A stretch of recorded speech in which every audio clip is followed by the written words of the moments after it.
అసలు కేసీఆర్ గారు అంటేనే త్యాగం కదా.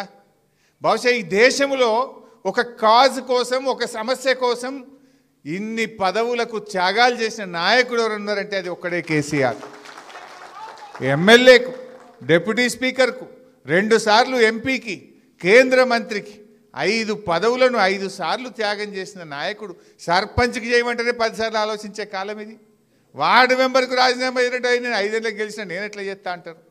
అటువంటిది డిప్యూటీ స్పీకర్కు, ఎమ్మెల్యేకు, 2 సార్లు ఎంపీకి, కేంద్ర మంత్రికి గడ్డిపోచల్లాగా పదవుల త్యాగం చేయడమే కాదు, ప్రాణత్యాగానికి సిద్ధపడ్డ నాయకుడు కదా.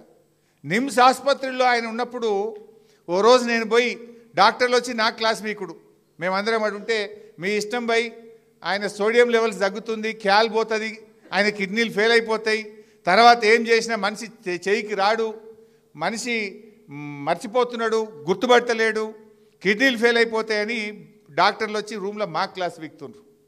ఏం చేయాలని ఒకరోజు 9వ రోజో 10వ రోజు పోయి బతిలాడినా. నేను పోయి బతిలాడితే నాకు ధైర్యం చెప్పిండు, హరీష్ నేను తెలంగాణ వచ్చేదాకా ఏం జావరా భయ్, నేను గట్టిగానే ఉన్నా, మీరు గట్టిగా కొట్లాడు, ఊకే నా దగ్గరికి వచ్చి నన్ను అధైర్యపరచకండి అని ఉల్టా నాకు ధైర్యం చెప్పిన నాయకుడు కేసీఆర్. అది 9వ రోజు దీక్షలో అంత గట్టిగా మాట్లాడిన వ్యక్తి. నిమ్స్ డాక్టర్లు పోయి 10వ రోజు సార్ మీ పరిస్థితి చేయి, అప్పుడు ఆ రోజు ఎగురుతున్నాడు బాడీ, బెడ్ మీద నుంచి దాదాపు 1.5 ఫీట్ ఎగురుతుంది. ఇట్లా దొరకబట్టి, 2 కాళ్ళు దొరకబట్టి, 2 చేతులు దొరకబట్టి, ఓ నడుము దొరకబడితే తప్ప బాడీ ఆగుతలేదు. అది ఇట్లా ఎగురుతుంది మంచం మీద.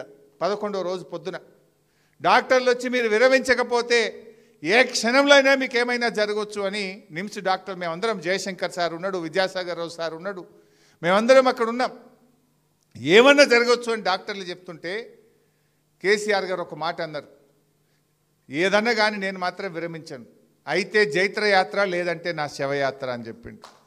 నా శవం మీద తెలంగాణ జెండా కప్పండి తప్ప నేను విరమించే ప్రశ్నే లేదు అని ఆయన మాట్లాడుతుంటే నా కళ్ళల్లో నీళ్లు రాలినాయి ఆ రోజు. అది కేసీఆర్ పోరాటం.